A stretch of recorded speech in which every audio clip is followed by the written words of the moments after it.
La Cassazione ha annullato con rinvio la sentenza di condanna a 5 anni di reclusione nei confronti del sedicenne che nel marzo del 2021 aggredì a Marocco di Mogliano la studentessa Marta Novello colpendola con 23 coltellate.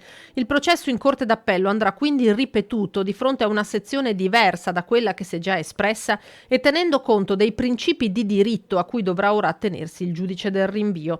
Principi che si potranno leggere solo quando saranno rese note le motivazioni della decisione adottata accogliendo uno dei motivi di ricorso del difensore del minorenne, l'avvocato Matteo Scussat.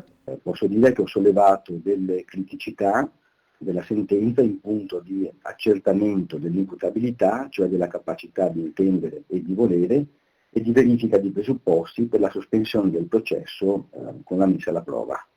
Non è dato per ora sapere su quale di questi aspetti si sia concentrata l'attenzione della Suprema Corte e quali potrebbero essere le conseguenze a livello processuale, se marginali o di sostanza. Il giovane, rilasciato ad agosto per un errore burocratico, una mancata notifica, nel frattempo si sarebbe trasferito all'estero, a Londra. Su questo preferisco non commentare, non dire nulla, ecco. Ripeto, dei doveri di riservatezza e di segretezza, per cui perdonatemi, ma l'interesse del mio assistito è prevalente su tutto.